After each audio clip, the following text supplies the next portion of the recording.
this real? Hey, Greg, come look at this. Oh my, it's happening. Mr. Daniels, the numbers keep getting bigger and bigger.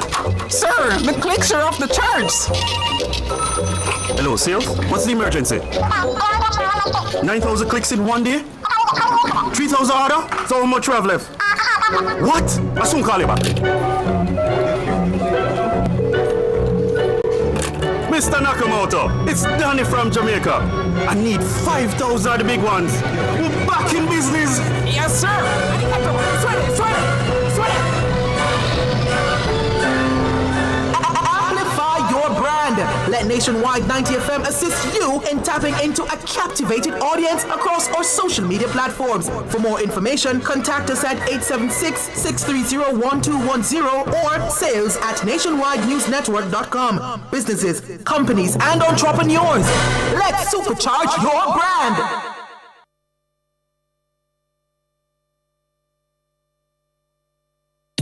Informative, educational, insightful. Let's talk justice. Tackling topics like constitutional rights and reform, domestic violence, and rights issues that affect you. Let's talk justice every Monday from 1 to 2 p.m. on Nationwide 90 FM. Call in, share your thoughts, be empowered, know your rights, and let's talk justice, ensuring access to justice for all, courtesy of Jamaicans for Justice.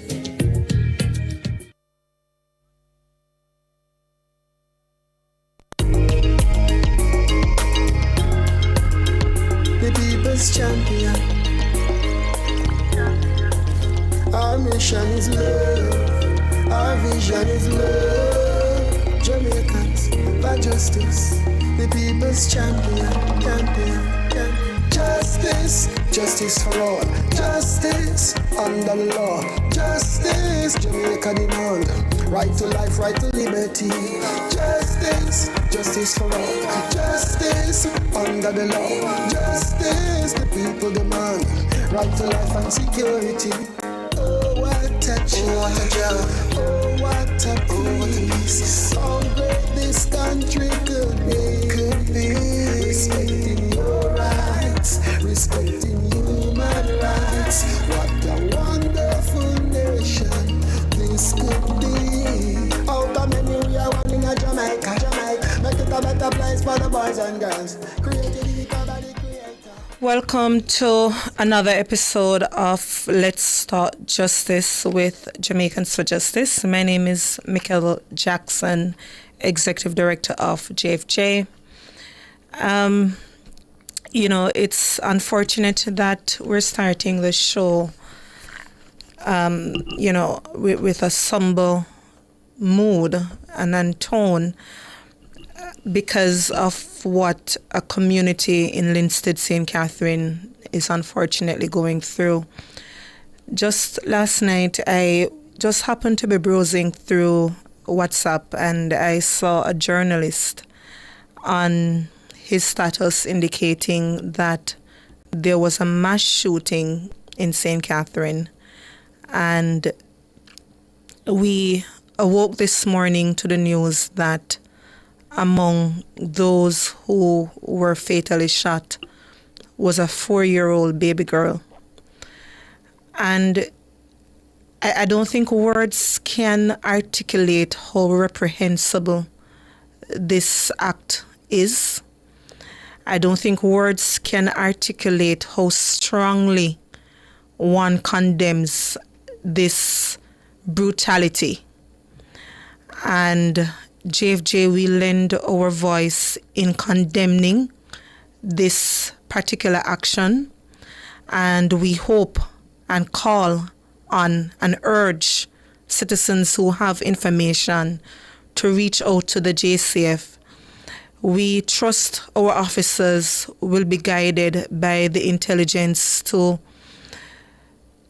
arrest and bring to justice those responsible for this heinous crime. And our thoughts are with the family at this time. Again, words cannot articulate how we feel, but we grieve with the family and hope that they're getting the necessary support from the state agencies so that they can they can cope during this time as they mourn their loved ones.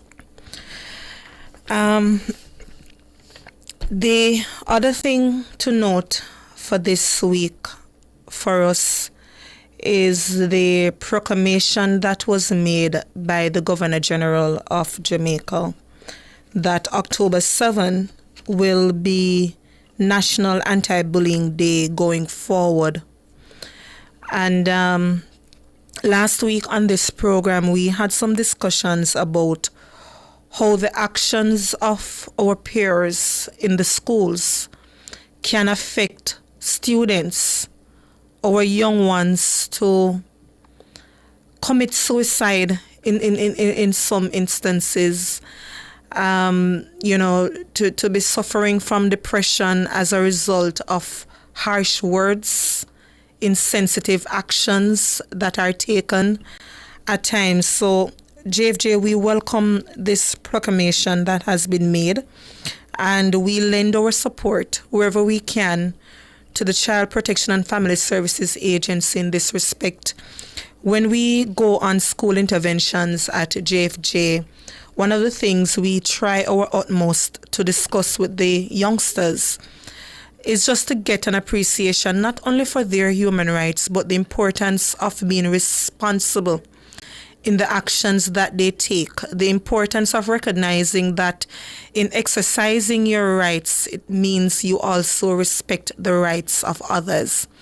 So we do have some school interventions coming up that we're planning, and we will certainly amplify the message about the importance of being responsible, of being more sensitive towards our peers when we go in these school interventions that JFJ has ongoing across the island. All right, so, as we see what is happening in Linstead St. Catherine, again, it brings into sharp focus the importance of gun control, how we deal with the legislative framework to ensure that we have less guns coming into the island. And it's something that you will hear our Prime Minister, the Most Honorable Dr. Andrew Holness, speak about a lot. The importance of ensuring that we prevent guns from coming into the island in the first place.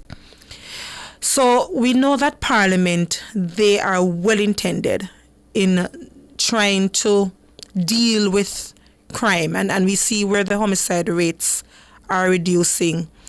But we still have a problem on our hands, clearly. So the question that we must ask ourselves, how do we deal with crime without having an unintended result where human rights of people are affected as a result? What do I mean? In the past week, and even before that, when the Firearms Act was being revised, you heard some concerns being raised among some that the mandatory minimum sentence that was proposed, it may have a negative impact that we do not want it to have. And last week, I believe it was on this station here nationwide this morning, you heard from Attorney at Law Zulika Jess, who is a new member of Parliament, raising the concern that the provision in the Firearms Act may very well see someone, for example, with a toy gun being subjected to the mandatory minimum of 15 years under the Firearms Act. So we're going to be having that conversation in short order because, again, we battle with gun violence in this country, but we want to ensure that we are curbing crime and not human rights of innocent civilians. So the discussion will be had with Anne-Marie Furtado Richards, who is an attorney at law and chairperson of Jamaica Bar Association, their criminal practice committee specifically. And we're also going to be joined by Matthew Hyatt, who is also an attorney at law, who practices in criminal matters. So two very good persons to break down the challenges we have with this legislation. But before we get into that, just to indicate our right of the day and the trivia question for this week. So the trivia question is, what is the mandatory minimum and the maximum sentence for simple possession of an illegal firearm under the most recent amendment to the Firearms Act?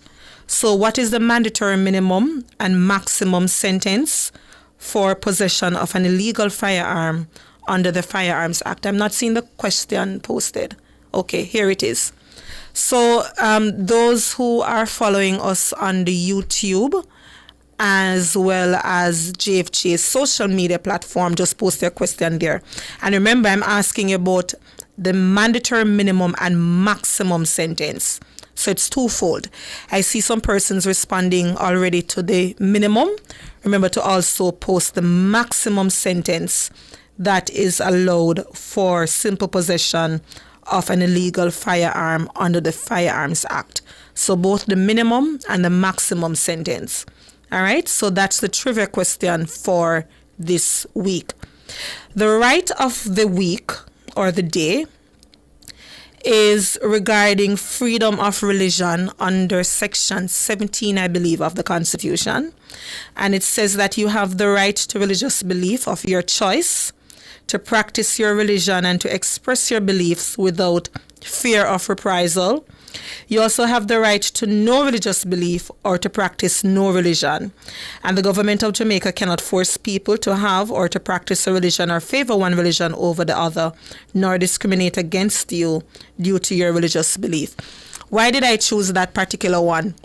So that's not the question for you to ponder is, does the 1898 OBA Act, for example, undermine this right?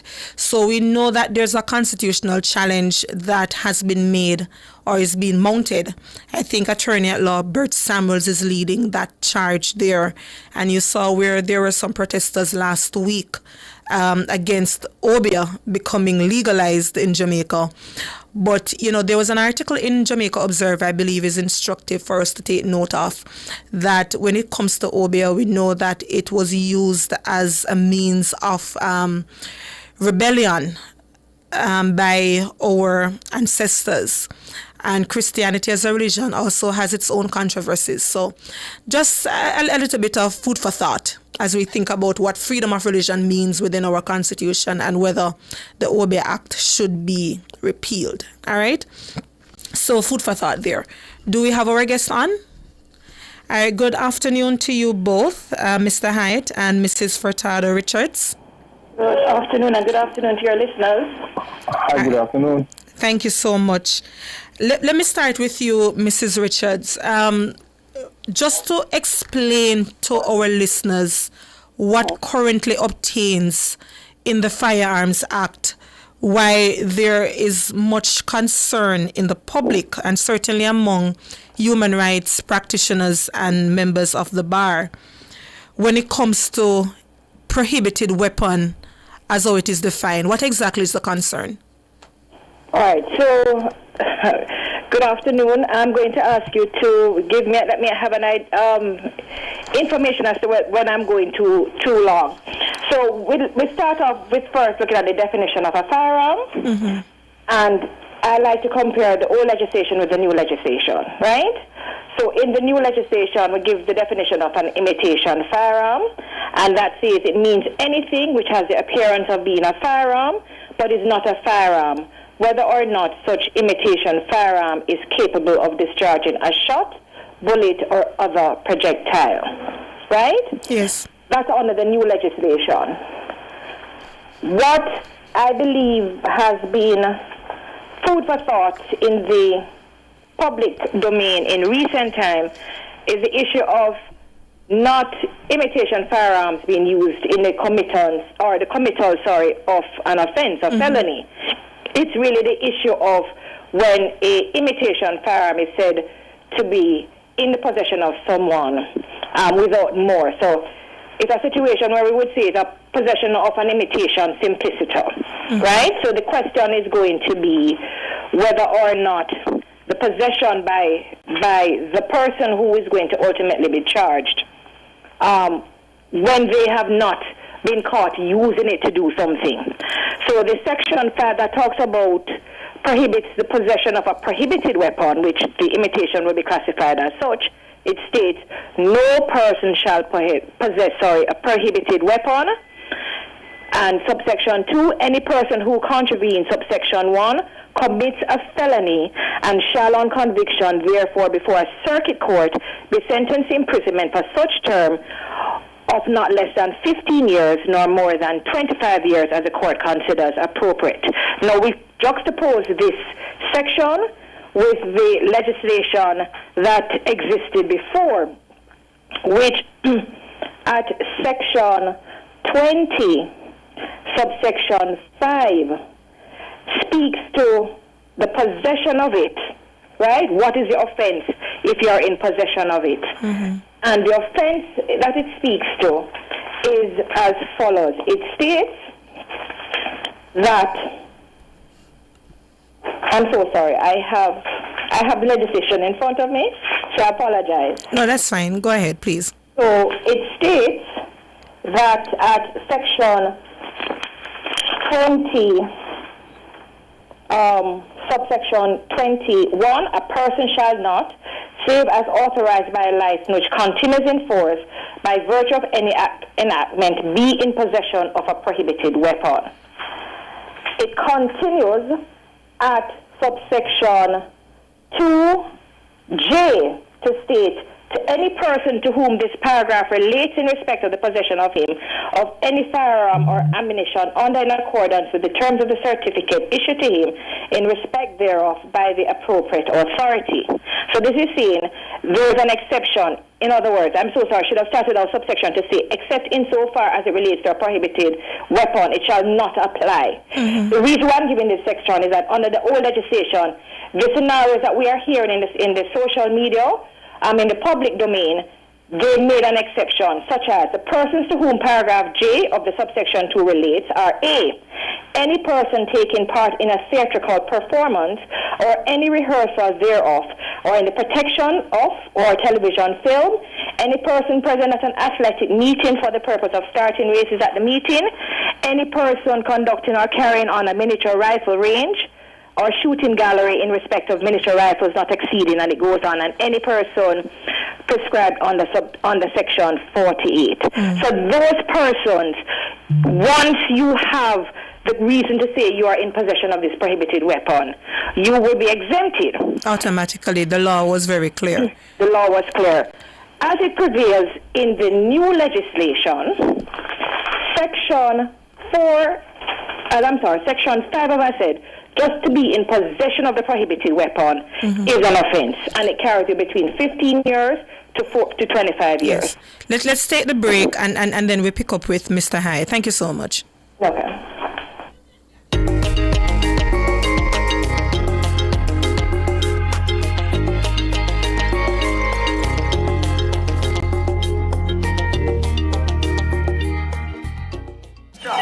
The judiciary of Jamaica is bringing the courts to you. The Public Education Day kicks off on Wednesday, October 8, 2025 at the St. Anne Family Court starting at 9 a.m. Then stay tuned as Cliff Hughes Online broadcasts live from 10 a.m. to 1 p.m. under the theme, Your Court, Your Voice, Building Trust Through Knowledge. Students and residents are invited to discover the free services your courts provide. On-site support will also be available from the Ministry of Justice, the TAJ, RGD, CPFSA, Jamaica Customs Agency, NIS and PATH, Hard Trust NSTA, Restorative Justice, and other key partners. Don't miss this chance to learn, engage, and access essential services all in one place. So tune in to Cliff Hughes Online, Wednesday, October 8, 2025 at the St. Anne Family Court. It's the Public Education Day. Catch us live on our YouTube channel at Nationwide 90 FM Live 2, or stay tuned to Nationwide 90 FM, the new revolution in media. This broadcast is brought to you by the Judiciary of Jamaica, a world-class judiciary utilizing innovation and technology for efficient service delivery.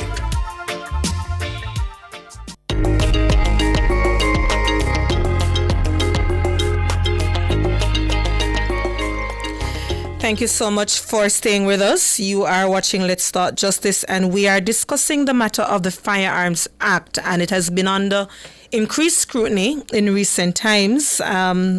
So just to put in context, before the break, we were hearing from Mrs. Anne-Marie Furtado Richards, who was just giving us a comparison between what currently obtains under the Firearms Act with what previously obtained. And just to make it very clear, what she's saying and what the law also dictates is that if an individual has in his or her possession a prohibited weapon, which includes imitation weapon, so for example, a toy gun, something that you put together for purposes of a video shoot, you're putting together a music video and you have it, you could be very well charged under the Firearms Act. And also to put in context for our listeners, when it was at draft stage at the Senate, before it was passed, it actually had that it was a mandatory period of life imprisonment just for the possession of the prohibited weapon, and you would serve a minimum of 15 years. But initially it was a maximum of life imprisonment. So let's bring Mr. Hyatt into the conversation. Mr. Hyatt, do you know of any situation before the courts where some of the fears that are being articulated have been realized? Well, not for me personally. I do have a matter currently before the court where my client has been charged for the possession of a prohibited weapon, which in fact happens to be an imitation firearm. And might I just add that the imitation firearm represents two pieces of cardboard simply glued together in his job as a security guard, and he's facing such penalties before the court, as Mrs. Anne-Marie Furtado stated. But while I understand the intent behind Parliament criminalizing an imitation firearm, because certainly it is difficult to know if the firearm is in fact real or loaded or not. Where it is that, a person is at the ATM, for example, and someone comes up behind them and says, don't move. Yes. And it is really two pens glued together. However, when you look at the circumstances of each case, to have somebody imprisoned for a mandatory period of 15 years, it's not proportional to even the purposes of sentencing. Yes. And so when you look at the rationale behind Parliament's decision, it is really inconceivable that this is what the law is. It also means that parents have to be very careful when you're sending out your child, let us say they're teenagers on a career day, who has aspirations of being a soldier or police, and you give them a little toy gun to carry. What happens when that student is stopped on the bus and his bag is searched and he's found with this toy gun? He will be locked up. Yes, and for those of us who used to play police and thief growing up, where we would make our own, based on the reading of the legislation, then we could very well be subjected to this particular clause. But if I might be permitted to interject here. Yes, please go ahead, Mrs. Richards. I think that the pendulum has to sway both sides, right? So, to me, I believe what our discussion should be is with regards to the distinction with the use of the firearm, the imitation, to commit an offense, versus you having it in just possession. So, for example, the case of where you are saying, because remember too as well, we have to go according to the law. So when I went on the Customs website, when I went on the Ministry of National Security website, it states clearly that toy guns are prohibited. There are, even with the new legislation, permission, so in terms of if it is that you're a theater teacher or you're doing a play, as I understand it, permission can be obtained from the Firearms Licensing Authority, right? So the question is, if it is that you are not complying with the law, I think the situation is when you have children. I didn't grow up in the country, but I know in my time we did slingshots because I'm a mature person. We did slingshots and toy guns. So what about those situations where it is clear that it was not intended to commit a robbery or any form of offense? It's a matter of an item used by kids to play. I think we need to have that distinction. Yeah. So, in terms of the Jamaica Bar Association's position, when they gave the position when we were dealing with child offenders, right? The view was expressed that there should not be mandatory minimum sentences imposed for child offenders because, again, it removes judicial discretion, which is essential for fair justice. The reality is that minimum mandatory sentence, although I believe, and this is my personal view, right, that sometimes it can fetter a judge, right, and I believe that the judges should be allowed the opportunity to consider the circumstance of the case on a case-by-case basis. And so minimum mandatory, I believe, they remove this flexibility, right? However, case law have shown that minimum mandatories are legal. Yes. Right? Yes. So in terms of to address the issue on hand, which is a live issue, as Ms. Whitaker had indicated, persons are not going to plead guilty. No. If it is of their view that without even saying anything, they are going to have at least 15 years to serve. Yeah. I also must indicate, I know that I don't want to take over the show, but there is a Section 42K certificate. So if it is that the judge is of the view that based on the circumstances, the sentence of the minimum mandatory is manifestly excessive, and would issue the certificate and the reasons behind why it is that this sentence is manifestly excessive, a certificate can be issued with the outline and submit to the Court of Review to see whether or not they agree or not, and that is the case of Tavina Stewart against the Queen.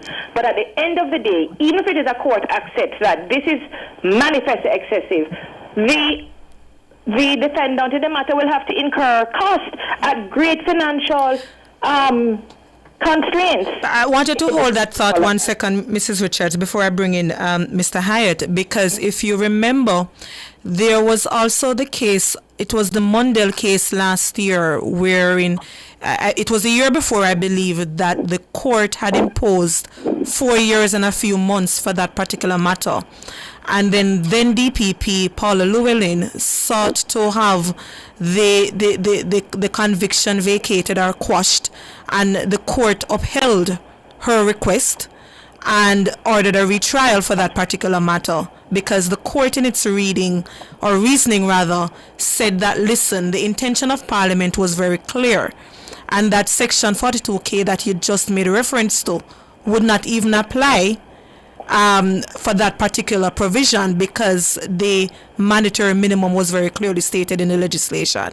So that was something else. Yes. No, I'm going to quote exactly at paragraph 37 by Justice of Court of Appeal, Mr. Brown, the case of Tavina Stewart. And this is how he says you're to treat, because from that case, it gave you an outline as to how the Section 42K certificates were to be issued. It says, the pivotal question that a judge should then pose to himself or herself is there anything in the circumstances of the case before me which takes it outside the normal range of sentence for the offense that would render the imposition of the prescribed minimum penalty manifestly excessive and unjust? He says at paragraph 37, it is only if that pivotal question is answered in the affirmative that the sentencing judge can properly issue a Section 42K certificate. In other words, a Section 42K certificate should not be issued because the sentencing judge is moved by sympathy for the offender, disagrees with the juror's verdict, thinks the prescribed sentence is disproportionate to the maximum allowed for a kindred offense, or assumes the mandatory penalty is discordant with his appreciation of the seriousness of the offense. In short, the decision to issue a Section 42K certificate must be judicious. So, it sets out how it is done, but the problem though as well is if the judge does not feel comfortable in issuing this certificate, then you cannot appeal the decision of the imposition of the minimum mandatory, the Court of Appeal. So it is to me, it is a catch-22 situation of which one comes first, the chicken or egg. Yes. So the concern raised by counsel, it's live, right? But it is going to be in the hands of our politician, of the executive, the ones who create the laws, to consider that the section of possession simpliciter for imitation, that they should consider amending it and make a distinction so that the discretion that we want our judges to have to be able to exercise it. Yes. All right. Thank you so much. Mr. Hyatt, we're about a minute away from the break. And I think we're going to have to break and come back to you. But there are two things I want you to think on for me. Section 14, subsection 5 of the Firearms Act, it does give the person a defense wherein if they have the imitation weapon for a lawful purpose, they could get again a defense to say that, listen, I won't be subjected to the mandatory minimum.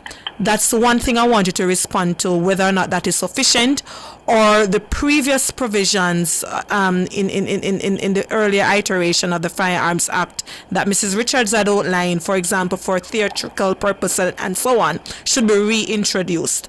And the other thing is Section 57 and other subsequent sections that deals with approval of imitation weapons. So in other words, are these two sections, 14.5 and 57, okay to mitigate some of the concerns that we have, or should it still, the legislation itself, still be subjected to review? Just ponder on those, and then when we return, you respond for me.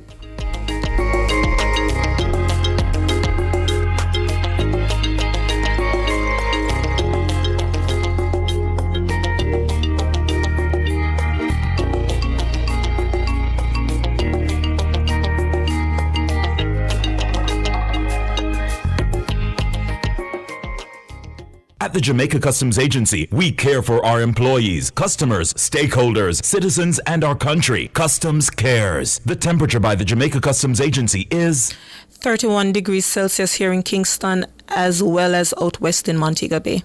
Are you ready for something mega? Come join us at Megamart Waterloo, 29 Upper Waterloo Road on Friday, October 10 from 3 to 5 p.m. We're bringing you the Mega Wheels 2 Grand Draw. Tune in to Nationwide 90 FM with me, Robian and Pepita from 3 to 5 p.m. live from Megamart Waterloo. Come join amazing samplings from Megamart's co-sponsors while joining the celebration. The grand prize is a brand new 2025 Hyundai Tucson, and second and third place winners will enjoy monthly shopping sprees for a year. We're teaming up with Megamart to bring you non-stop excitement, surprise guests, giveaways, samplings, and all the Mega Wheels 2 energy. So don't just tune in. Come on, join in on the action. Live at Megamart Waterloo, Friday, October 10 from 3 to 5 p.m. It's the Mega Wheels 2 Grand Draw. Only on Nationwide 90 FM, the new revolution in media. This broadcast is brought to you by Megamart. Best value by far.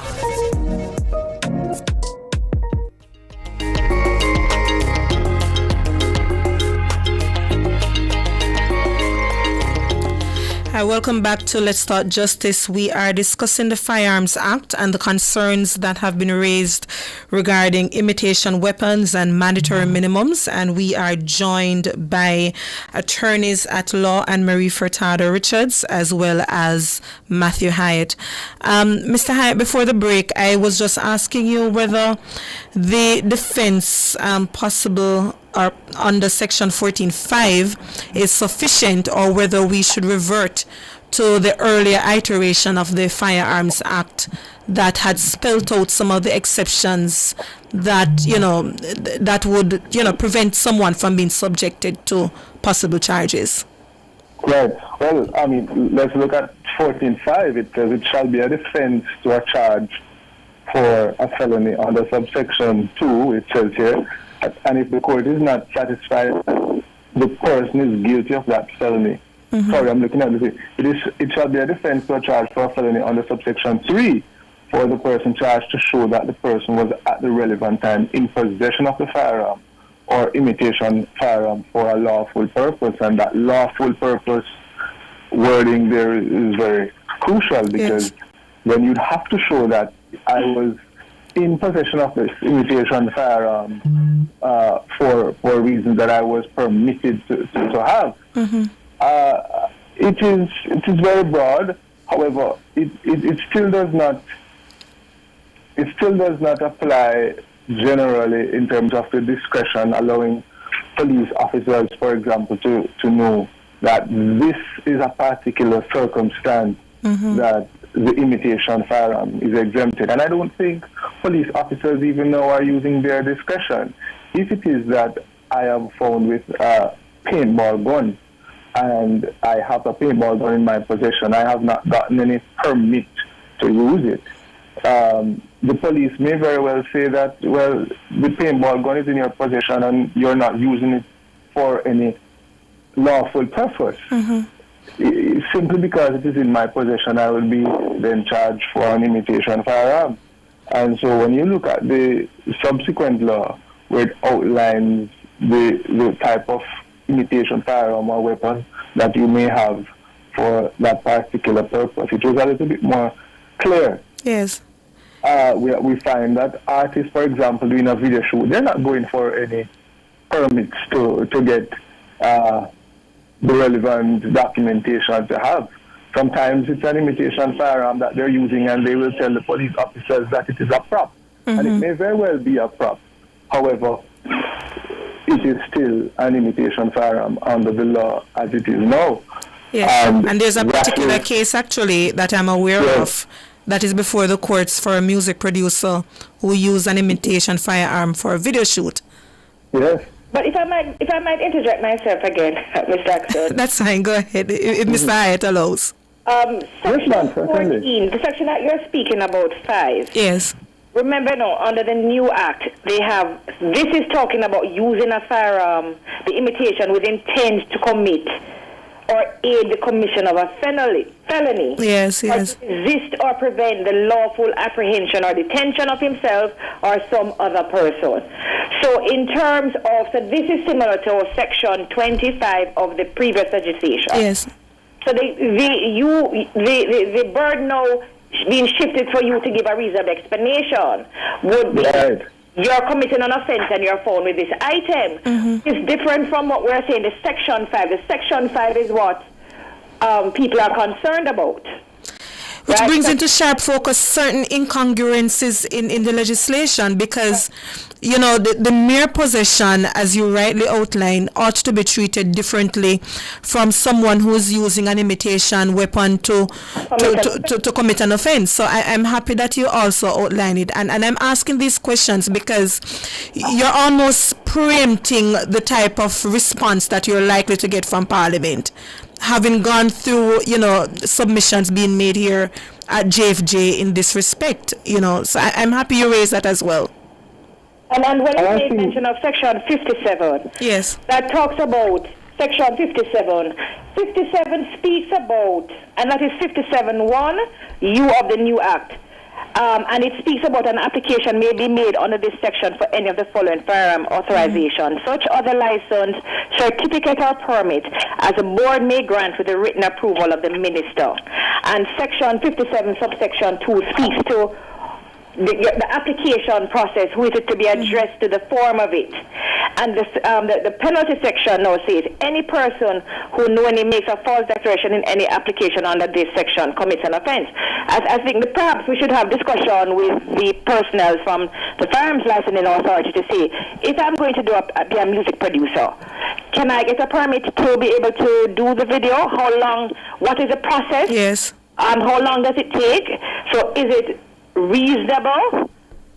You know, those are, and is it, because I'm certainly not giving anybody an excuse to say if it is that you don't get a permit, you go ahead with your video. What you're going to have to know is to be educated and know if you go ahead with the video without the requisite permits, then the likelihood is that you're going to be charged with possession of imitation firearm. Because the reality is that if the firearm is used to commit an offense, I'm not going to know what the difference is between the real one and the fake one.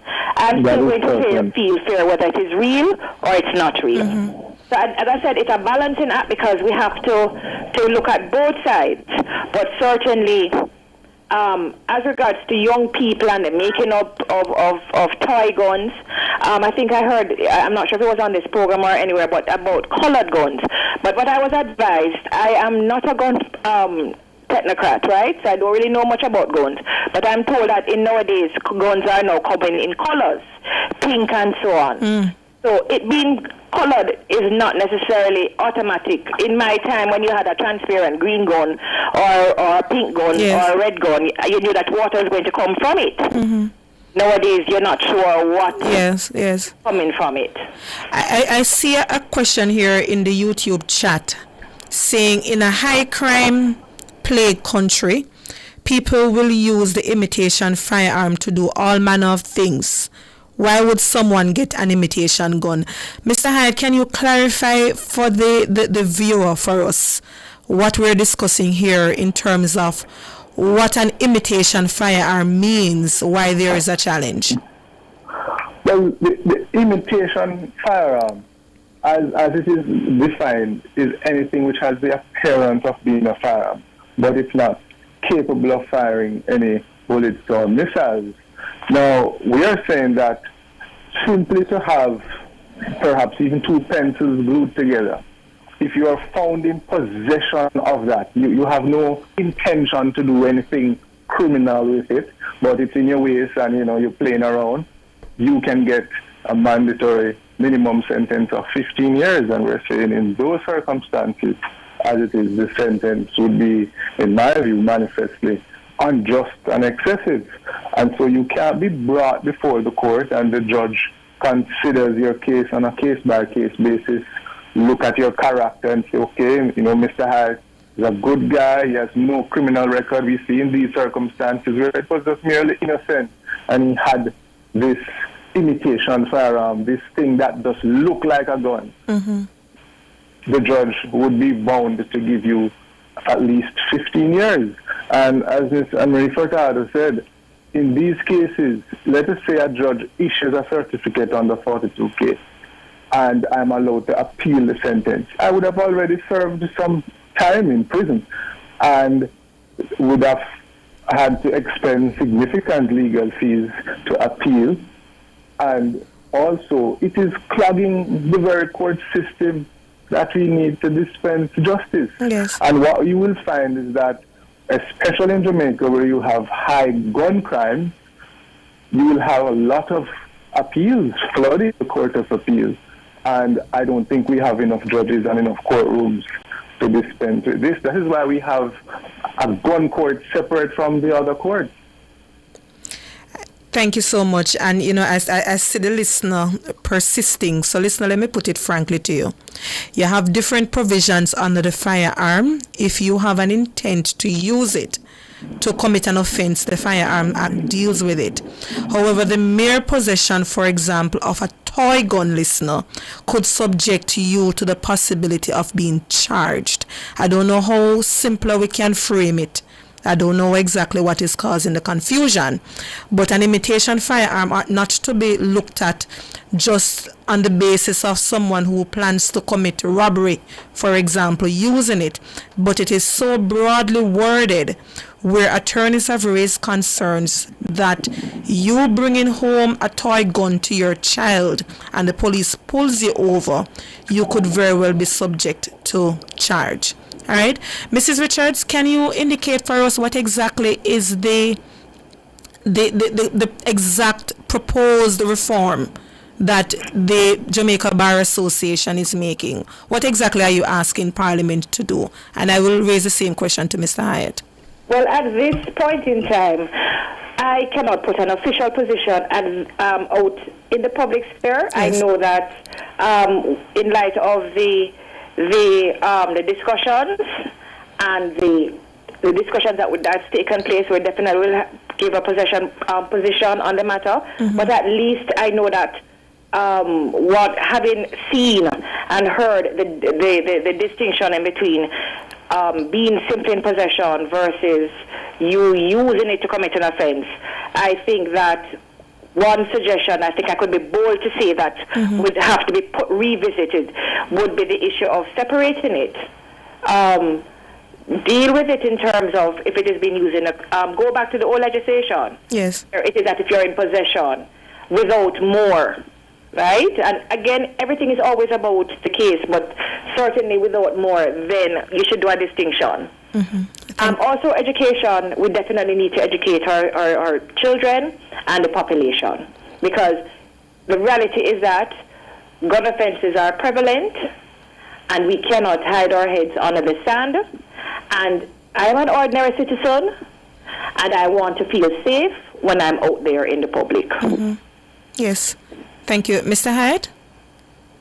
Yes, I agree with Council, and certainly in looking at the separation, I, for one, I do not agree with mandatory minimum sentencing.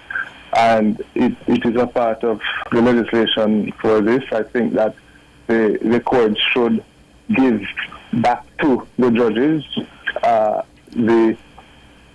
the scope to decide their cases, and the interference of the judiciary ought to stop completely. I think that's the main thing, even without looking at the purpose of it, because if it is that the judges are not curtailed, I think our judges are more than intelligent and sensible enough to look at each case on their own set of facts and to decide what sentence to use. Any judge can look at a set of circumstances and say, well, this is an imitation firearm, yes, it does not have the capability to injure anyone. However, what was the intent behind having this imitation firearm? Was the person looking to rob another person or to frighten? Because the reality of it is that you can't tell immediately sometimes the difference between a real gun and an imitation firearm. And so the mandatory sentence ought to go. Yes. All right. Thank you so much to you both. Greatly appreciate your time. That was Matthew Hyatt, attorney at law, and Anne-Marie Furtado Richards, also an attorney at law and the chairperson of the Jamaica Bar Association's Criminal Practice Committee. We take the break and we return.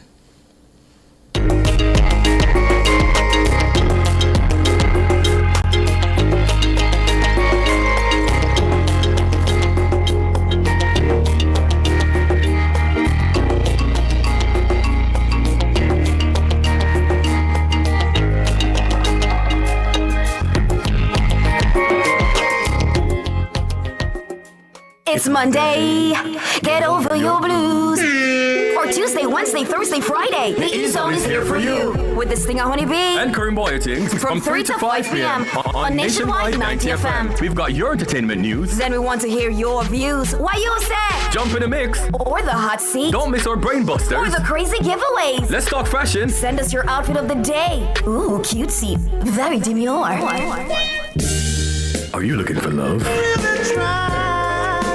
Come on one of our blind dates. Send your request to ezoneblindates@gmail.com. That's ezoneblindates@gmail.com. And stay tuned for your confessions. These are my confessions. Share them with us at ezoneconfessions@yahoo.com.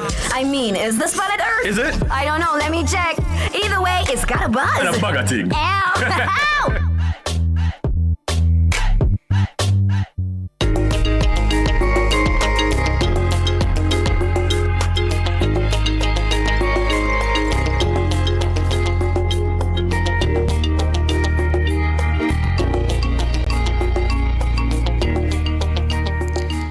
All right, welcome back to Let's Start Justice. We were just discussing the matter of the Firearms Act and some of the concerns that have been reignited in society, certainly among human rights practitioners and defense attorneys, around the concerns of imitation firearm and the matter of mandatory minimum sentencing. And, you know, I know a lot of legalese and language was just used in the interview just now, but the attorneys very well stated the concerns that exist. And I think it's really important for Parliament to move with haste in reviewing the Firearms Act, because we understand the intent of Parliament that we do need to deal with gun offenses in our country. Again, we are all shaken by the situation, the massacre that happened in Linstead. So we're all affected by crime, and we all want crime to be dealt with. But we have to ensure that in dealing with the crime that exists in our country, we do not cause, human rights violations and injustice against innocent citizens. So everything is a balancing act. And, the Jamaica Bar Association, we look forward to their written position to Parliament. JFJ, we will make our own on the issue as well. Because just recently and I think I may be mixing up my time period, forgive me. But before in the last Parliament, let me just put that in simple terms, we saw where the Senate approved the mandatory minimum sentencing for murder. I don't recall it officially becoming law because I don't recall the Governor General signing on the act. So, but it has some concerns as well regarding some of the judicial discretion that exists when it comes to child offenders. The proposal was seeing that being removed. There was also a proposal that would see a child who commits an offense while they were a child under the age of 18 years. But if they're charged over 18 years and over, then, they would be treated like an adult. And I think there's some... that has the possibility of being challenged in my humble opinion. But these are some of the things that were passed recently. So we need to look at the mandatory minimum regime and ensure that we maintain judicial discretion at all times to deal with it. So in other words, where the judges look at a particular case and believe that that particular case, based on its own unique facts and circumstances, there is strong justification and reasoning to go below the prescribed minimum. As long as they give good reasoning and articulate same, then the judges can exercise that discretion. I think these legislation need to ensure that that is maintained as best as possible. All right, so to segue a bit, the matter of constitutional reform. And a couple of things of note. We note that the Ministry of Legal and Constitutional Affairs is no more. In fact, when the ministry was established in 2022, JFJ, we had raised concerns about whether it was necessary to have a standalone ministry to deal with the matter of constitutional reform. So we welcome the move by the Prime Minister, Dr. Andrew Holness, in subsuming the work of constitutional reform within the Justice Ministry. I think it was a prudent move because in a tight fiscal space, we need to ensure that, one, we utilize the funds as best as possible and perhaps dedicate some of those funds that had to be put towards the administrative setup of the ministry, towards public education. I have a few thoughts, though. The Human Rights Division that is within the Ministry of Justice that moved to the Ministry of Constitutional Affairs and is now back with the Ministry of Justice. In our humble opinion here at JFJ, we're of the view that perhaps that division is best served at the Office of the Public Defender. Why do I say that? The Office of the Public Defender is one of the least funded commissions of Parliament when you look at the budgetary framework each year. So, for example, some are in the billions, and the Office of the Public Defender, I believe, in the last budgetary cycle, was receiving less than 400 million per year. So, we need to see much more robust public education from the Office of the Public Defender. And please follow my thoughts as I articulate them. I saw a statement from the Justice Minister, Mr. Delroy Chuck, saying that public education would be exercised and emphasized by the Ministry of Justice.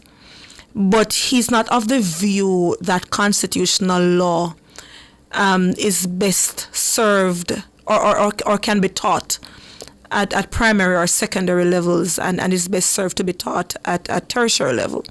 And I disagree. I think it's how we go about teaching. So we don't have to use the language of constitutional law for those who pass through, sixth form and doing CAPE law, for example. But we need to have greater civic education and knowledge of our rights and the basic framework of our Constitution being taught from primary school. I don't think it's difficult to teach youngsters, children that, you have different branches of government and this is the role of the Prime Minister and this is the structure of our government. You have a head of state, you have a head of government. I think it's how we teach it, but it's certainly important to be taught earlier than what the minister perhaps has in mind. So that's one. I think the Human Rights Division again needs to be placed by the Public Defender's Office because we need more robust public education on our rights coming from the state. Because had we that information, I think we would be better served in how we respect the rights of others and how we participate in democracy and the work that is being undertaken by our parliament and how we hold our parliamentarians and the state generally to account. So I think more is needed from the Public Defender's Office, and perhaps that could be fixed again by the Human Rights Division being placed there. But moving beyond that thought, I welcome the statement by the Justice Minister that we can expect greater public education on constitutional reform going forward. And, there are a few thoughts I have there. That one, we need to ensure that the Constitutional Reform Committee, that the members that are representing different stakeholder groups, they are transparently selected and perhaps selected by the stakeholder groups themselves where possible. The second thought there is that the Constitutional Reform Committee should adopt the Constitutional Reform Commission style of the 1990s, wherein it is not chaired by a political member of either political party, not as how it was done in the last iteration.